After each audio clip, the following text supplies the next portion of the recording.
पता है, क्योंकि उन्होंने ही मौरवी और घटोत्कच का जोड़ मिलाया था। माता और शिशु कुशल तो है ना विदुर जी? हाँ भाभी श्री, वो सब ठीक है।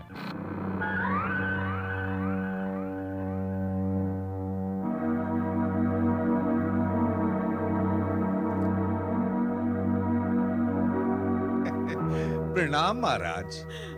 आपने शुभ समाचार सुना भ्राताश्री? सुना बहना, अवश्य सुना। पांडवों के विषय में तो कोई भी समाचार, शुभ या शुभ, मेरे कान बहुत दूर से सुन लेते हैं। विदुर जी, शिशु का नामकरण हो गया क्या? हाँ, बालक के सर पर घने और घूंगर वाले बाल होने के कारण वधू हिडंबा ने उसका नाम बर्बरीक रखा है।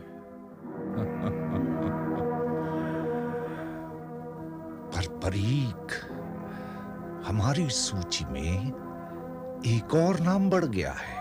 ये क्या भ्राताश्री? क्या क्या अब नवजात शिशुओं को भी शत्रु माना जाने लगा है? मेरा तात्पर्य ये नहीं था बहना।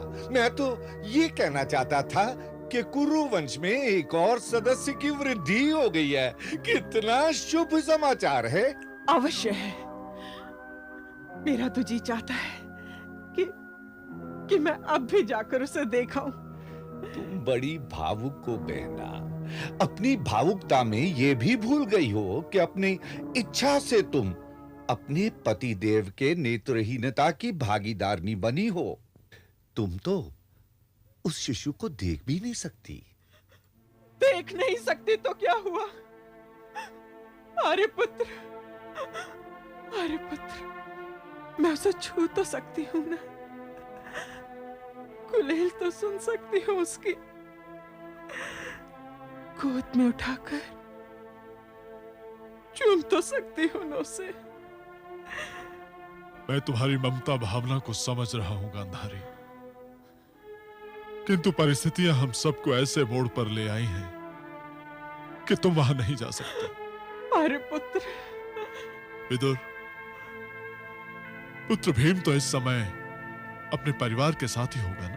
कहां भ्राताश्री, दूत क्रीड़ा के कारण पुत्र भीम के पास समय ही कहां है कि अपने पौत्र का मुख देख पाए। ये तो बड़ा अन्याय है। परिवार में पहला परपौत्र हुआ और भीम उसे देखने भी नहीं जा सकता। मेरा मन व्याकुल हो रहा है। कैसा अत्याचार है आर्यपुत्र ये? परंतु किया ही क्या जा सकता है गांधारी? किया तो बहुत कुछ जा सकता है भ्राताश्री, किंतु उसके लिए थोड़े से मनोबल की आवश्यकता है। हाँ तो विदुर, क्या किया जा सकता है? यदि थोड़े समय के लिए द्यूत क्रीड़ा को टाल दिया जाए तो पुत्र भीम भी अपने पौत्र का मुख देख सकता है। तुम कैसी बात कर रहे हो अनुज? ठीक ही तो कह रहे हैं विदुर जी। द्यूत क्रीड़ा बाद में भी हो सकती है आर्यपुत्र। शिशु का जन्म रोज रोज तो नहीं होता।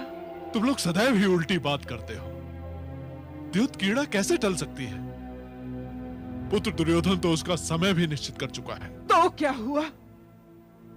पुत्र दुर्योधन युवराज है, महाराज आप हैं। आप समय बदल दीजिए तो किसमें साहस है कि आपकी बात को टाल सके? किंतु पुत्र युधिष्ठिर भी तो निमंत्रण स्वीकार कर चुका है गांधारी।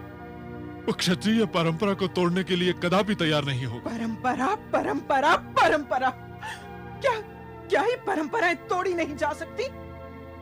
और वो भी द्यूत क्रीड़ा जैसी दुष्ट परंपरा जिसका परिणाम सर्वनाश के अतिरिक्त और कुछ भी नहीं है आर्यपुत्र। तुम्हें दूसरों की बड़ी चिंता है गांधारी, अपने पुत्रों का कोई ध्यान नहीं है। जानती हो, यदि द्यूत क्रीड़ा में बाधा डाली गई तो दुर्योधन आत्महत्या कर लेगा। क्या तुम चाहती हो कि हम अपने पुत्र से हाथ धो लें? मैं ऐसा कब कह रही हूँ आर्यपुत्र? मैं तो केवल ये कह रही हूँ कि कुछ दिनों के लिए द्यूत क्रीड़ा टाल दी जाए। ये तुम कैसी बातें कर रही हो बहना? द्यूत क्रीड़ा भला अब कैसे टल सकती है? सारी तैयारियां हो गई हैं और ये मेरे पासे अपना चमत्कार दिखाने के लिए इतने व्याकुल हैं कि बार बार मेरे हाथों से फिसले जाते हैं। बहना, तुम भी इनका चमत्कार